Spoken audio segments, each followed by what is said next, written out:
Greetings, beloved of all that is. Thank you for bringing us here at this moment and investing our spirits with great encouragement, action, and wisdom. We're grateful for being here and for the assembly who has gathered people of like mind to accomplish a goal and a remedy. Thank you, and so it is. Thank you, Charlie.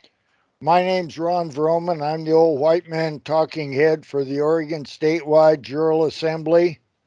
Charlie gave our prayer and is going to act the part of Anna in this conversation that we're going to have a reprint from email. William's running the show tonight, and this is round two. Round one we recorded and published already. Good morning, all. I require myself to rebut Anna. If she stops what she started again, I will cease.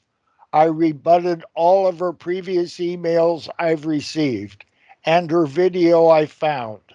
I refrained from naming her a liar in print, although I have emails to prove that allegation. I encourage all of her assemblies to stop associating with her. Form your own jural assemblies on your own states and territories and return us to a constitutional Republican form of government. Anna is a self-admitted agent provocateur, according to the facts, not her words. My mistake, as the following email explained, my email list was destroyed by hackers and I was forced to use an older list to reconstruct. Your name got included by mistake. Too bad for me now. You are going to exacerbate your error, Anna. In fact, you are a total mistake, Ron, and everything you do and everything you teach is largely a mistake. I deny that baseless allegation. Like your idea that state organizations can recreate themselves to serve the states. I wonder, what does that mean? No, Ron, like nearly everything else, you have that backwards. The states created the states of states, and that is the natural and only order of things. No. Man created the states, or commonwealth, as in the king. The colonists eventually formed a continental congress to deal with the situation. Then they formed a confederation of states in perpetual union. That confederation formed the United States with the United States of America's Constitution. There is/are two entities, the United States of America in a confederation and perpetual union, and its creation, the United States. The states are named and autonomous nation states. The states are party to the United States of America's Constitution. We are beneficiaries of that Constitution and party to our state's Constitution. We created Oregon, the state, from the Pacific Northwest Territories lawfully. The attorneys and politicians created the state of Oregon, the subdivision of the United States, unlawfully, November 8th, 1910. We do not have the statehood documents, so the actual name of Oregon, the state of the perpetual union, is unknown. The Secretary of State for the state of Oregon and the United States National Archives and the Library of Congress all declined to provide proof of Oregon statehood with authentic certified statehood documents. It's contract law. The states created the states of states to conduct business for the states. I would like to see the evidence and not the hearsay on that. Not the other way around. I think attorneys and politicians did something like that unlawfully. Rain falls down, it does not fall up. The people created the states. The states created the United States of America, which created the United States with its Constitution. Where is the evidence that a state of Oregon was created as a corporation or incorporated into a subdivision of the United States lawfully? It is all color of law federally since March 1861 and on Oregon since November 8, 1910. Each state and territory has its flip date. So your 33 Authentic states of the United States of America, a confederation and perpetual union. organizations trying to resuscitate themselves by fiat are invalid from the start. No. Article 1, Section 1 of Oregon's Constitution, and with full faith and credit, the other states and territories. The states of states have to be reconstructed by the states of the Union. And before that can happen, the states of the Union have to be brought into session, which is what I am doing. No. There are 33 lawful states. There is no evidence to the contrary. If you ever understood any of this, you would have found by now that the elusive Article 3, Section 2 court you spent years chasing after is vested in the District Court of the United States. No. The Article 3, 1 Supreme Court with a small s on Supreme, claiming original jurisdiction, is found in Amendment 7, whose verdict has no appeal in law, making it the A1 Supreme Court with the small s. Which is still a district court. See Mukini 301. And has nothing much to do with average Americans dealing with life on the land and soil of this once great country. Platitudes. It has everything to do with the difference between law and color of law. Words have meanings. Look them up.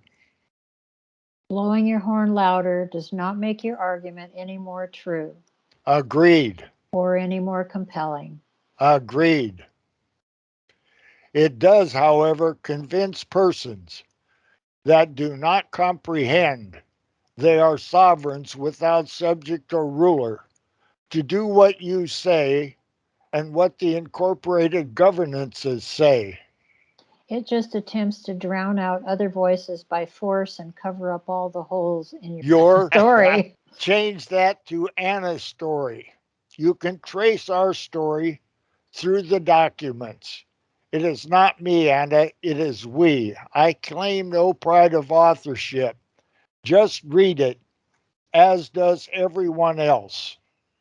Why you are doing this is beyond me to explain and always has been. I'll explain it. To return Oregon to a constitutional Republican form of government and help the other 32 states and 17 territories do the same. Seems to be a mental problem. Yep, I agree. I have a mental problem. I will not accept any infringements upon my unalienable rights. A U.S. Marshal told me I was crazy. What more proof is needed? That prevents your logic circuits from seeing what is right in front of your face. I will debate the facts as we have them, not suppositions you make. That government Incorporated governance, in the Washington, the District of Columbia is now and has always been foreign with respect to us and to our states of the Union, agreed. which are members of the Confederation and perpetual union, and I cross out federation. and to the states of states that were once members of the Confederation too. Provide your evidence. I deny that statement. Time to wake up and smell the Java. You are just making a fool of yourself and everyone associated with what you're doing. I deny that. Now I want to find Charlie and William and record and broadcast this. All the best of every good fortune for the good. Next, we have round 3. And round 3 starts off with my rebuttal to Anna. Anna's email was dated November 16th, 2021 at 10:02. And I say, round 3, I have been here before, I think. She will now change everything she can and not stay on subject. Let's see.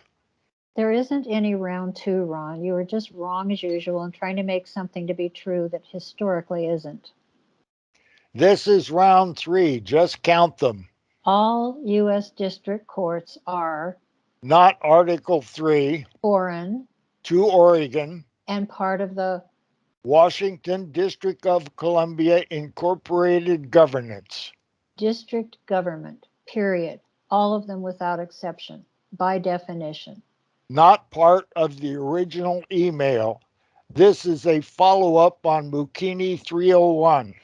So although I gave you the correct form of address that the location of the Article 3 court in their system, That is a lie. I put it in red. Paul Hansen did, and I agreed. And here we are without you. and you still don't know what that Article 3 court can and can't do. I only care about the remedy of a man versus the state at this time.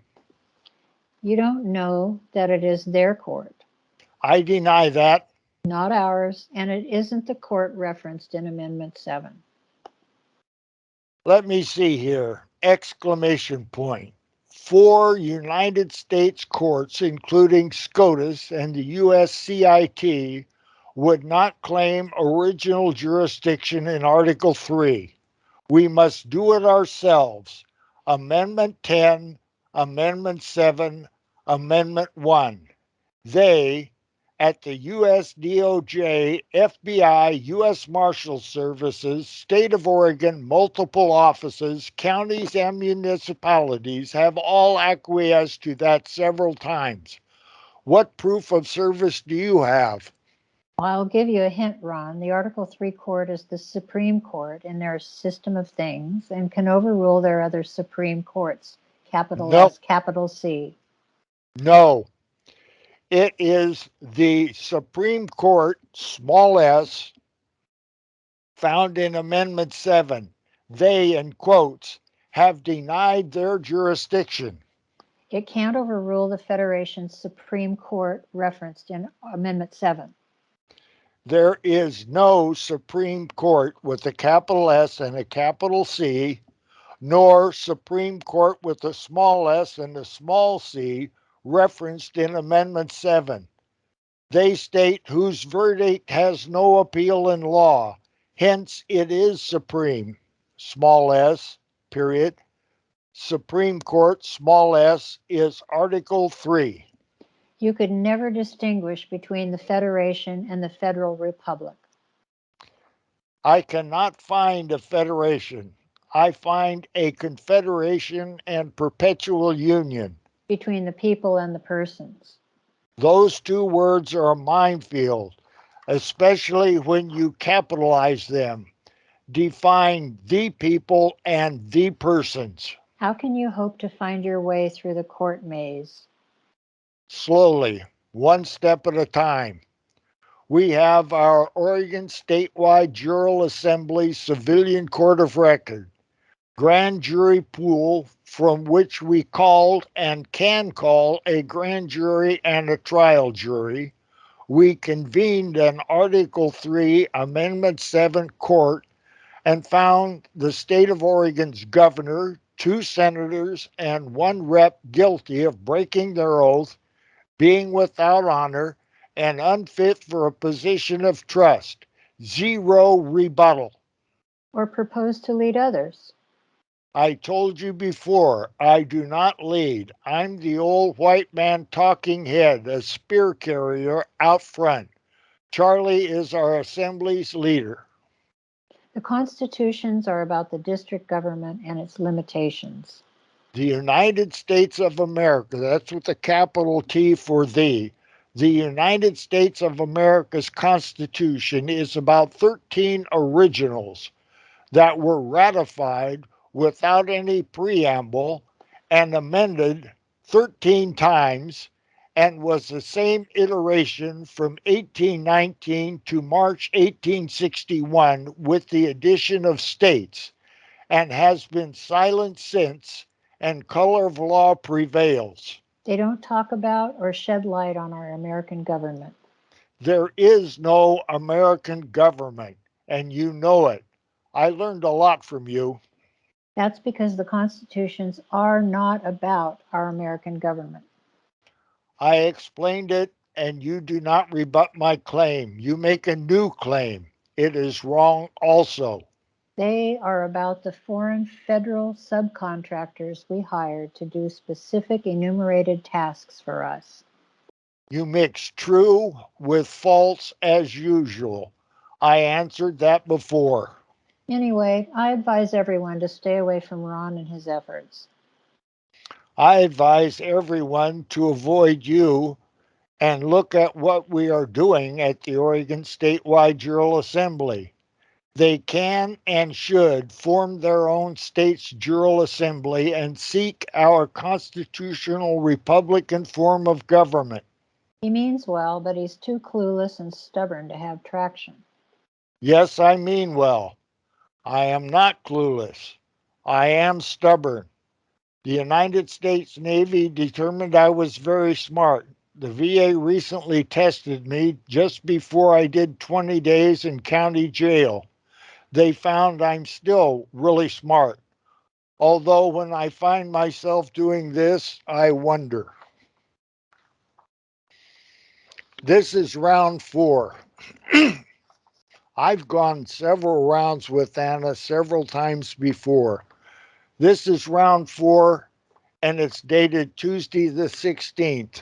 She hasn't done anything for round 5. Hopefully she won't do any more, and I won't have to rebut her. Ron, And how is it possible for one man to so consistently miss the point?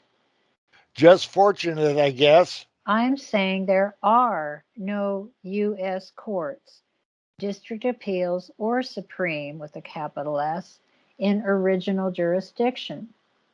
Original jurisdiction, see Black 6, page 1099. U.S. or United States courts, Mukini 301 says they are. So does the internet. I just say there are none that will claim original jurisdiction of a man versus state. They are all by definition outside of original jurisdiction and always have been.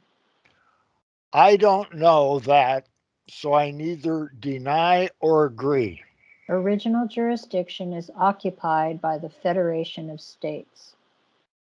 Please define Federation of States and provide your supporting evidence. I find a confederation and perpetual union and the United States of America and the United States and 33 states. I cannot confirm their actual names and 17 territories and cannot confirm their actual names either. It's the Federation courts, not the federal courts, that have original jurisdiction. Same again. I find no federation. On Oregon, our court has original jurisdiction. They have all acquiesced to it. Until you get that through your head, you will continue to beat it against the wall. I can understand and comprehend anything you can provide supporting evidence to, Ron. And that concludes rounds 2, 3, and 4 between Anna von Ritz and her assembly and Ron Vroman, the old man talking head of the Oregon Statewide Jural Assembly. And I yield. orsja.org. Thank you. Out in the physical. we can continue the Zoom. I have weekly Zooms, or try to, with my classmates, and I'll get a little bit into who I am and what I do at NUNM and what's going on there, because that's kind of my little microcosm of an ecosystem of what's going on. And we all have that. Be it we have to quit our jobs, or our students, we have to pull them from public schools. We're all fighting that individual fight on a small scale, but that funnels into why we are all here today. And as you can already tell, we have folks in politics, we have folks in sort of the legal avenue, we have folks in medicine as well, like myself, and all of these are coming together. What's going on right now with COVID is the wheelhouse of all of us, and especially those in medicine, because it's dealing with a so-called virus, we'll say. But with that, I just wanted to say thank you all for showing up. And if you didn't know, a little while ago, we actually had an eagle fly over, and I just went to use the restroom over at the public restroom here, and I ran into one of my teachers from school that's retired and kind of left for all the craziness going on. And he said, what are you doing here? Are you passing through for traveling? I said, no, I'm speaking at the rest stop. And it kind of looked like, okay, so I'm not sure if he saw what's going on over here, but maybe he thinks I'm over here speaking to myself and amongst the trees. But we do have a nice group here. Before I kind of share with you what's going on at NUNM, I want to share a quote from Alexander Solzhenitsyn. And if folks aren't familiar with who that is, that's the author of the Gulag Archipelago. He's a wonderful book. I really suggest reading it, because we know about communism in China and we know about Soviet Russia and all that. But the plan in place of what's going on right now is remarkably similar to the Bolshevik Revolution and what they did to the kulaks and everything in Russia. And a lot of that was sort of class warfare and putting people against each other, manufacturing these, what we might call nowadays as sort of psyops, or this idea that there's so much division and really it's manufactured. But I want to share this quote with you, and this again is a big thankfulness to why everyone is here today. And that's: the simple step of a courageous individual is not to take part in the lie. One word of truth outweighs the whole world. And that is what he found being a Gulag prisoner and going through just that horrendous time in history during Soviet Russia. But anyways, I'm a student at NUNM. I'm from Kentucky, if you hear the accent pop through. I came out here for school, specifically for school. When I was a young man, I knew this is what I wanted to do. From a very young age, I was involved in Chinese martial arts, and that had a lot to do with mind, body, spirit. And I knew as well, sort of innately in my heart, that there was something deeply wrong with the way medicine was practiced. And that was my entryway into what is going on, and that is the deep deception that we are all very well aware of now. Because if one positive came out of COVID, it's that it's waking some people up, right? Hopefully there's far more than we think, and I think that's a divisionary tactic as well. They do that to me at my school. They do that to us. You're the only one unvaccinated. You're the only one this and that. But, I think this is a small sample size of how many there are that are awake to what's going on. But at NUNM, National University of Natural Medicine, and that's important because we think natural medicine, oh my goodness, what our savior and what's going on right now. And that truly is the case. We find that pharma continues to fail and continues to bring harm to us, and now they're going after the kids. But at my school of natural medicine, which sort of supports itself as the top natural medicine school, one of the oldest in the U.S., right? Naturopathic medicine, Chinese medicine, all of these, they mandate the vaccine. The only way out of it there is religious or medical exemption. And they're giving the vaccine out in the clinic, and they're not speaking up. They're not speaking up because they say their hands are tied by the government. Indeed, that is the case in many of these institutions, and that's why I love what the group here is doing and what others are doing, is we have to build things outside of the system, because that system is broken, the one that we're in right now. But at my school, I applied for religious exemption, went through fine, right? That's great. But now they sort of subject us as a second-class citizen in a discriminatory way of the vax versus unvax. Again, what's the theme here? Going back to what I started with Solzhenitsyn, and that's this division tactic. So do not fall into that trap.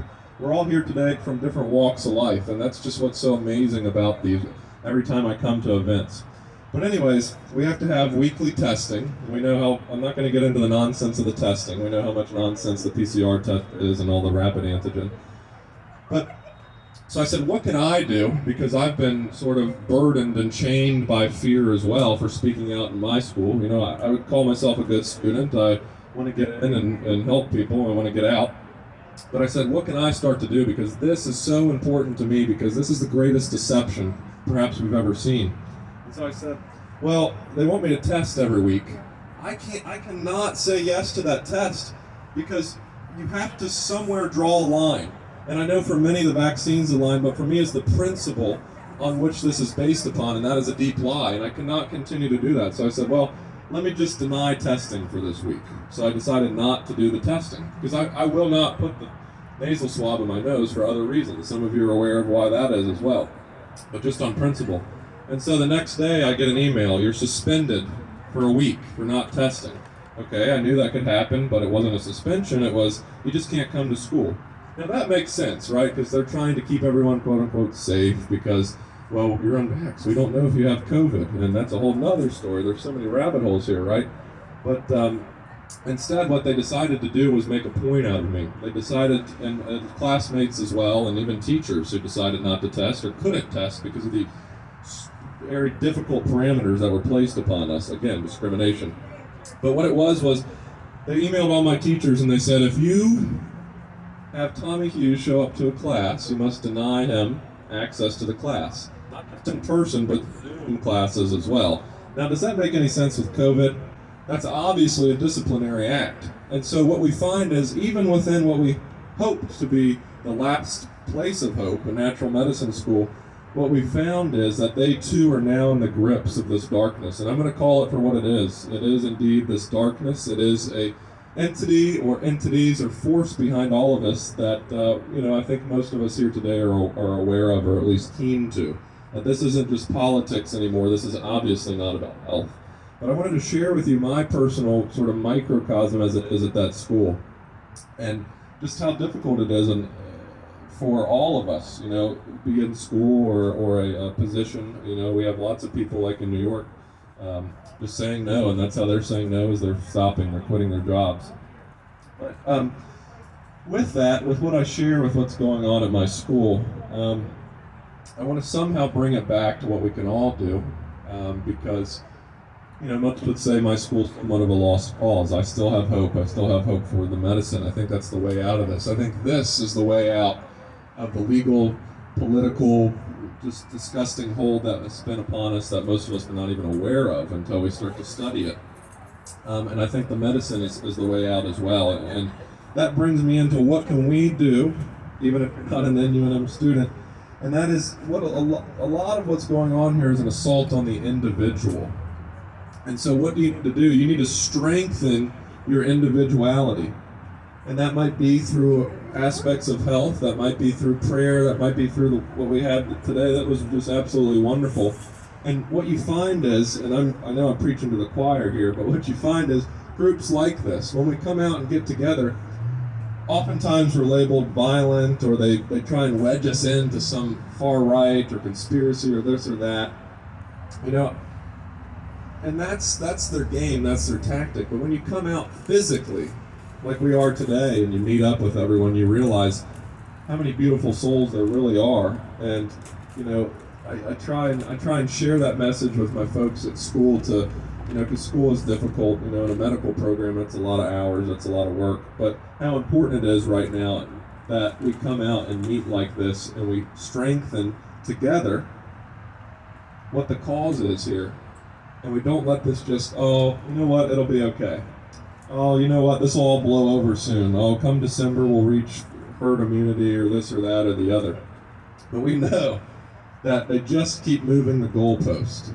So, never voice a negative without a solution. That's Kathy O'Brien. That's the MK Ultra survivor. And I love that quote, because a lot of times what happens is, and I'm guilty of this too, we kind of nag and talk about, this is crazy, they're going after the kids, I'm getting angry. So how can we start to use that emotion in a healthy way? And this is kind of where I come in with my background in holistic health and medicine my whole life, with perhaps my my parting gift in a way, my humble gift that might be helpful to us, and that is how to use those emotions of anger, of fear, all of that that's going through all of us right now. How can we utilize that? Because I'm not a guy that's about, monk mode here and drive those emotions deep down, that emotions are silly and they don't matter, because they do. They're there for a reason. So how can we start to use this anger that we have against the system?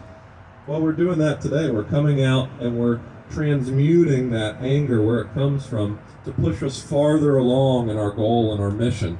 And that is toward freedom and liberty of the individual and to protect the sovereignty of the individual. And that's where, on the medical side as well, is so important, because holistic medicine, natural medicine, which indeed is the way of the future, this ancestral wisdom, is focused on the sovereignty of the individual, even more so than allopathic medicine. That would be your modern medicine that you're used to. We focus so much on the sovereignty of the individual, be it just through touch or through ensuring that we're not causing any type of uninformed harm. That is obviously what is going on right now as well. So that's sort of the dichotomy there, the difference.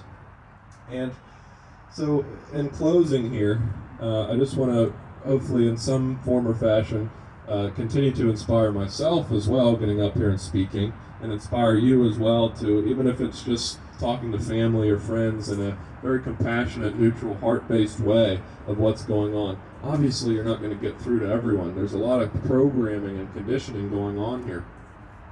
But in summary, if we continue to come out like this, like like Ms. Morel spoke of this morning, like the UK, what's going on in Europe, why isn't that here?